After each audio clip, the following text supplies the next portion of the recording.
Hey everyone and welcome. Today we're going to tackle a tricky little part of English grammar that trips up, well, just about everyone, collective nouns.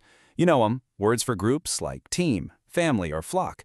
They seem so simple, but they've got this one little secret that can make your sentences sound off if you're not careful. But don't you worry, we're going to clear it all up right now.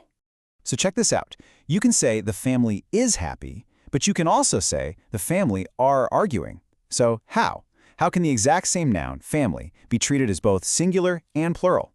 It totally feels like a contradiction, doesn't it? Well, stick with me, because by the end of this, you'll know exactly why both of those sentences are 100% correct. All right, so let's jump in with the main rule. This is the one you're going to be using most of the time. It's all about seeing the group as one single unified thing. So what exactly is a collective noun? Well, at its heart, it's basically a shortcut. Instead of listing every single player on the field, we just say the team. Instead of pointing out every bird in the sky, we say a flock.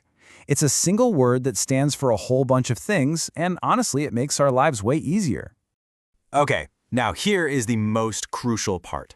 If everyone in that group is acting together, completely in sync, as one unit, simple. You treat the noun as singular. That means you're going to use singular verbs like is, has, or does. For example, look at this sentence. The committee has approved the new policy. Here, the whole committee acted as a single body. They came to one decision together. They were in unison. That's why we use has, not have. Simple enough, right? But now for the twist. Okay, so let's get to that twist I mentioned, the second rule. This is where we stop looking at the group as one big block and start peeking at all the individuals inside it. So what happens when the people in that group are not acting as one? What if they're all doing their own separate things? Well, in that case, the collective noun suddenly takes a plural verb. Words like are, have, or were. This comparison just lays it out perfectly. On the left, the team is playing well. They're working together as one solid unit for one goal. So we use a singular verb. But look at the right. The team are arguing among themselves. Now they're just a collection of disagreeing individuals. They are definitely not one unit anymore, so we use a plural verb. You see the difference? It's all about context. Now, just when you think you've got it all figured out, there's another little layer to this. Where you are in the world, or, who you're writing for, can actually change the rule a bit. Yep, this is the classic split between American and British English. Let's look at how this plays out. In American English, there's a really strong preference to treat the group as one single unit. So you'd almost always hear, the staff is working. But in British English, it's super common to focus on the individuals. So you'll very often hear, the staff are on a break, because the speaker is thinking of all the individual people taking their own separate breaks.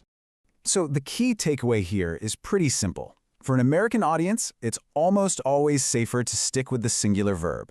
For a British audience, you've got a bit more flexibility. Using a plural verb when you're thinking of the individuals is totally normal and expected. Okay, let's just nail down a couple more details to make sure you can use these nouns with total confidence. The big secret here, it's all about being consistent. And here's some great news. The rule for pronouns is wonderfully logical. You just have to make sure they match your verb. So if you decided your noun is singular and you used is or has, then you have to use a singular pronoun like it or its. And if you decided the noun is plural and used are or have, then you've got to use a plural pronoun like they or their. And you can see that consistency right here in action. The American example uses the singular verb has, so it's followed by the singular pronoun its. Makes sense. The British example uses the plural verb have, so it's correctly followed by the plural pronoun their. Your pronoun choice always has to follow your verb choice, no exceptions. And hey, one last super quick point. What if you're talking about more than one group? It's as easy as it gets. You just make the collective noun itself plural. So it's not one flock, but 3 flocks. Not one team, but 2 teams. See? Easy. All right, let's do a quick fire recap of everything. First, a collective noun names a group.